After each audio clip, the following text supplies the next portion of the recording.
Being the Penn State quarterback is definitely something that's a really cool opportunity. I always dreamed of being in this position as a kid. Drew's story is probably a little bit more unique than a lot of college quarterbacks because he didn't grow up playing quarterback. He showed up for middle school practice and they asked, can anyone throw a football? So he tried it. I'll never forget, he said, I think I kind of like this. I always wanted to sort of play quarterback, but never really had the courage to ask. I was probably better at fullback and defensive end at the time when I was younger. If that's what you want to do and you want to put the work into it, we'll get you some extra help. And then as he got further into playing high school, we met Brad.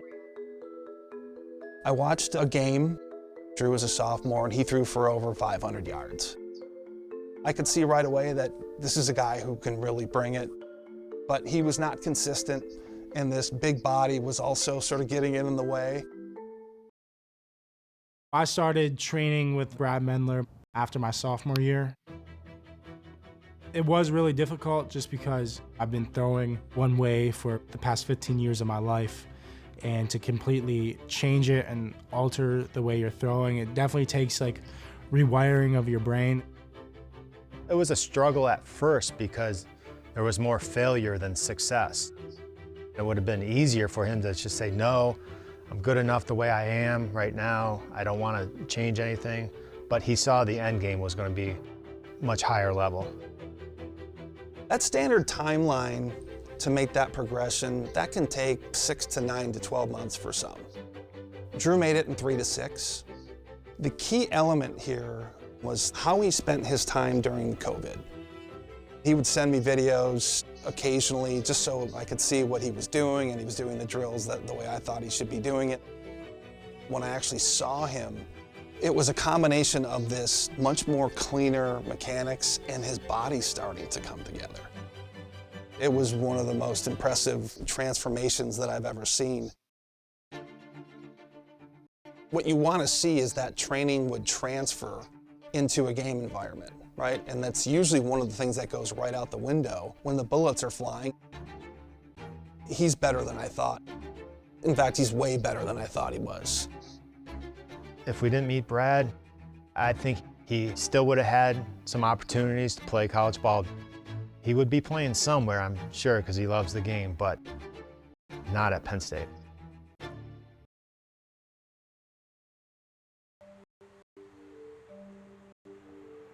I'm from Medina, Ohio.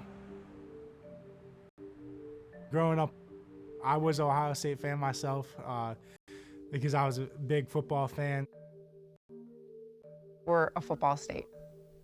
Being an hour and a half north of Columbus, a lot of people in this area are big Buckeye fans. So we definitely live in the middle of Buckeye country.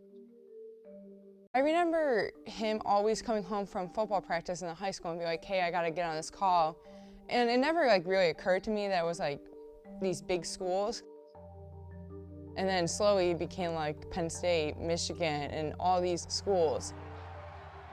Penn State's one of those programs where if they offer you, and not many other people have offered you, a lot of other schools come calling in. They definitely found me when a lot of other schools didn't really know who I was. Ohio State, when they started recruiting me, I was already committed to Penn State for 8 or 9 months, and it just didn't feel right if I would walk back that decision I made from Penn State. We went up there to Penn State. They set us up with Sean Clifford. His advice to Drew was, the good days are going to be good no matter where you go. Find a place where you can have a bad day and you're going to be supported. He woke up the next morning and he's like, I'm done. I'm ready to shut it all down. So the young man, Allar, he was the jewel of Penn State's 2022 recruiting class. This is who many Penn State fans feel that they've been waiting for. Meeting Drew for the first time, he was a big 5-star quarterback. All the stereotypes about quarterbacks, about 5 stars, none of it applies to Drew. We're the type of team where we don't really worry about the rankings and stars and all that type of things. We want to see you do it. Show me what you got. Folks, this guy can spin the pill. I mean, it is as pretty as you will ever see. Against West Virginia, that first touchdown that he threw to Keandre. First down throw for Allar. Steps up in the pocket, fires on the run. Keandre Lambert-Smith is gone. Welcome to the Drew Allar era. A forced fumble in the first quarter. Allar, quick throw to the outside, complete the first down. Love language. That's coming up Thursday on Paramount Plus and CBS. Is a throw complete. Downfield. A bunch of receivers to the left side, and Allar goes that way. And they're going to get zone. Allar, plenty of time. And now he's going to run with it. Drew Allar, he'll be pulled down. Allar, just a three-man rush. Drew rips it to the outside of the tight.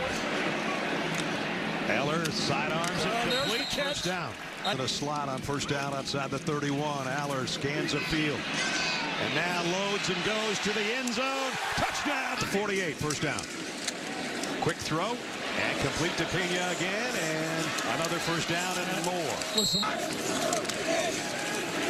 Allar got some heat, got around it, throws on the run, a little wobbly if nothing happens from the 16.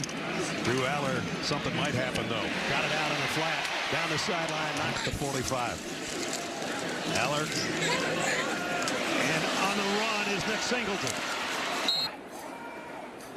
Allar on third down, pressure off the edge, he drops down and connects with Luke Reynolds. The touch. Allar. Looking, Jenkins. And they snap it. And Allar throws complete. Luke Reynolds, first down and more. You need to have procedural excellence. And now they're trying to get down the field quickly. And Practice 2-minute drill. Allar, Reynolds again. Trying to get a third down stop here. Allar. And there is Allar and Payne.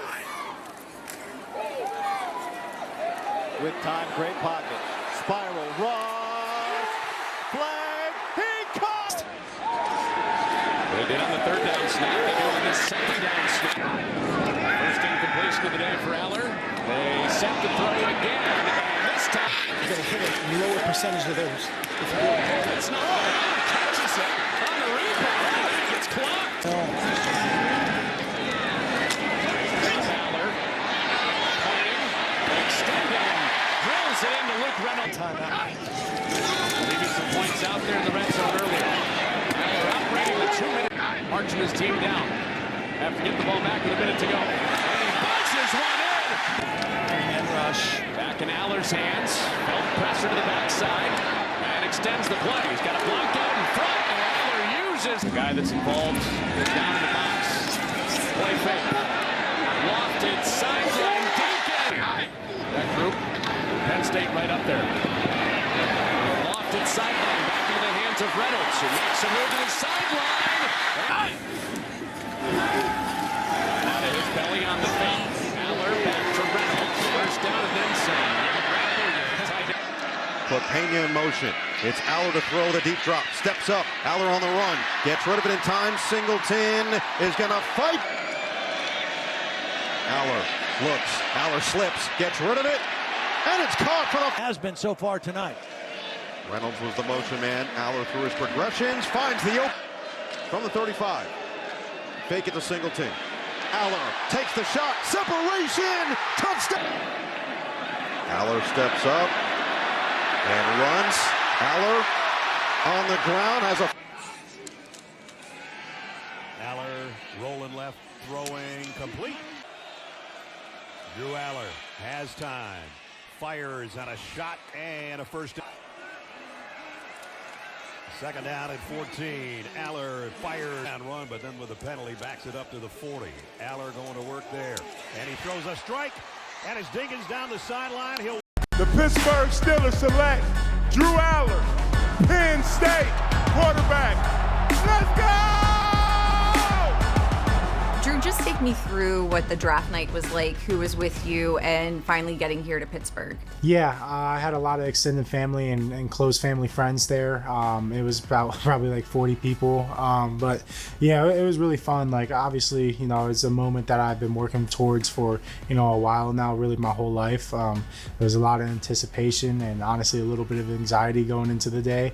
But, you know, I have a great team around me between parents, girlfriend, supporting staff, between like agents and everything like that. So I felt really good going into the night. I was really excited when I saw the 412 pop up. Like, I was really excited. I was hoping I could have a chance to come here and you know, just be a part of this storied franchise and be a part of a winning culture. So I was really excited.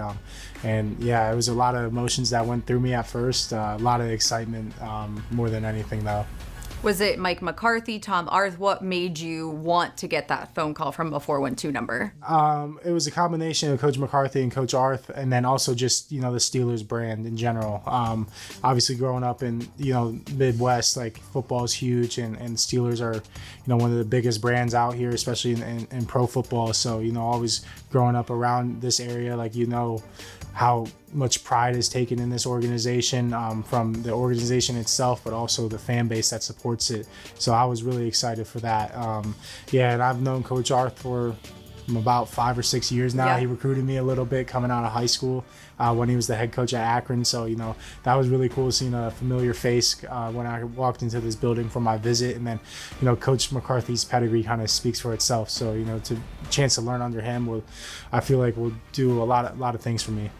Coach Arth went through the Mike McCarthy quarterback school, as everyone dubs it. What was the interview process like with Coach McCarthy at the Combine? Some said it was very detailed. Yeah, it's very detailed, and it's very fast-paced and on your toes, which, you know, honestly was really fun. Like, that's kind of what I live for, is those kind of conversations, and, you know, learning as much football as possible, and obviously, you know, trying to pick up on what Coach McCarthy calls certain things, and, you know, his terminology as much as I could.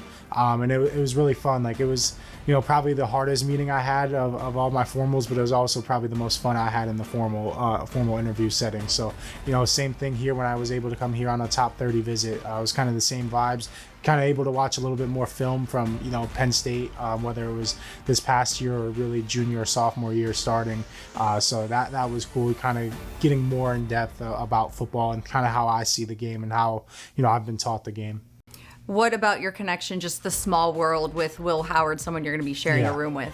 Yeah, so I've known Will for a handful of years now. So my roommate, one of my best friends from Penn State, Drew Allar, actually they were teammates in high school. So like I've met Will a handful of times, and, you know, obviously played against him, you know, his only year at Ohio State, and have a lot of respect for him as a player, and I've heard nothing but great things about him as a person. So, you know, really excited to kind of get to know him more on a personal level. So I'm really excited to be a part of a great room.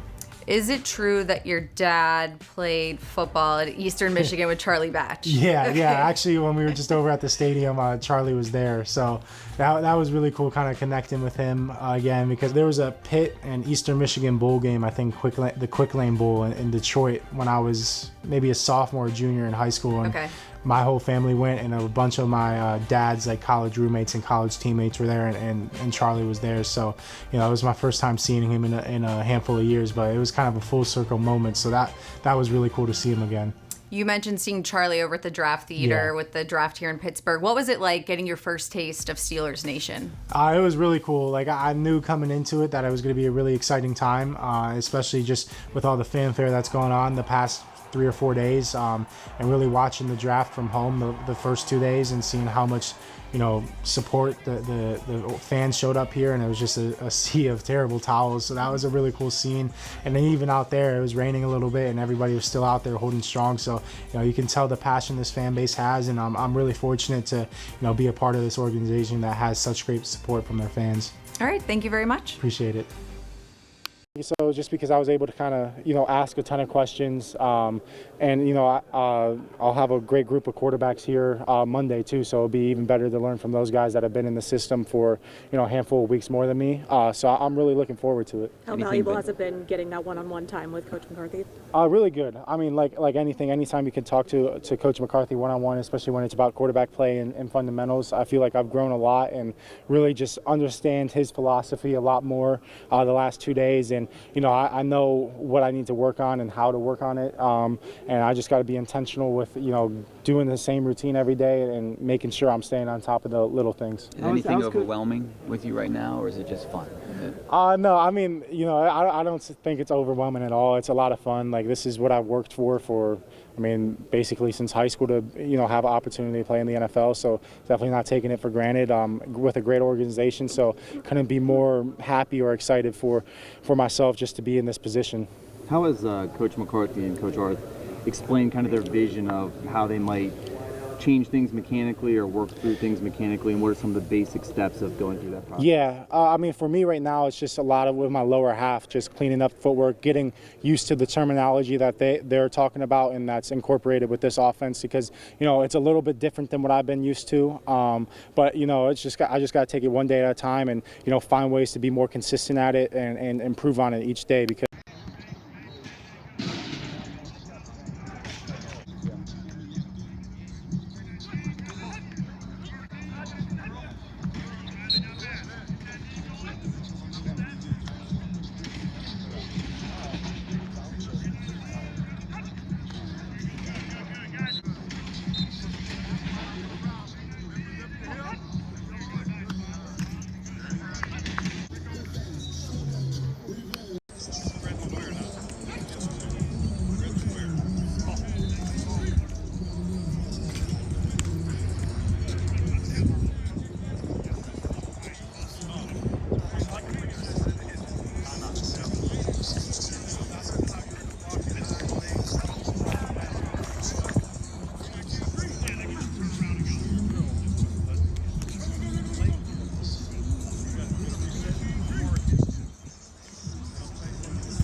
Yeah, we're here to talk about Drew Allar a little bit.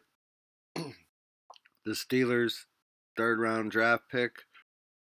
Let's check out some of his tape.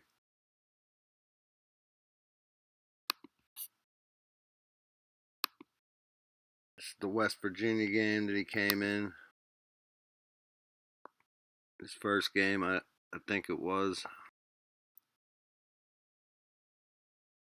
He got some talent. The Steelers took him. They know better than anybody what he's all about since he's right next door. A lot of conflicting reports coming out from a lot of people.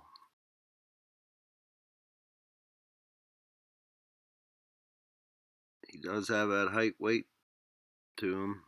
He anticipates throws. Look at that one. He can read coverages. Got a little wiggle to him too. He can get some first downs with his legs.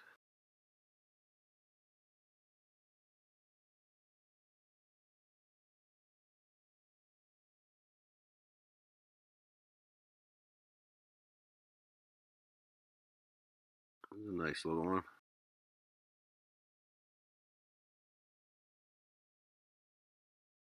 He does check down a lot, but a lot of great quarterbacks do.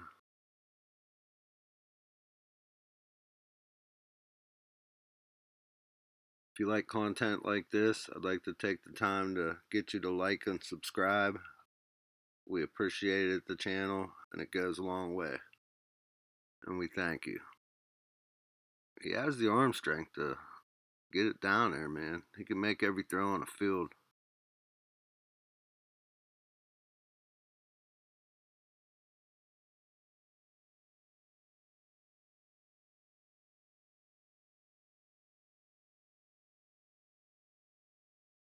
He got some touch. This 24 tape's better. That's why I picked this game. He didn't have no receivers in 25.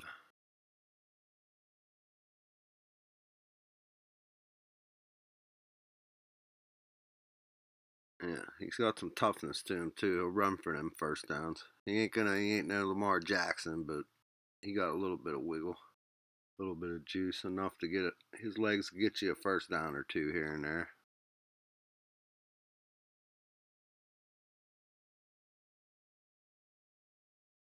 See?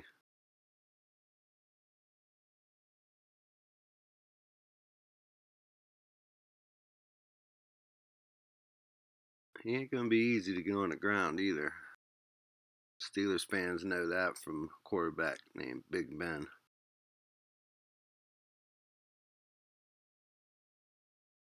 Fires to the sidelines, got his man. Nice throw, good catch. And now here another motion. First down and 10 at midfield. Allar hits the seam, and he's got Wallace with a burst. Trey Wallace, touch. Let me know what you think, people, in the comments below. He's definitely a big boy. So, but I like him. We'll see what happens. I'm not saying he's going to be a all-pro quarterback, but he could at least be a decent, serviceable backup. Well, he has a high ceiling, though. If he could reach it, he could be a starting quarterback in this league. Let me know what you guys think. And peace out.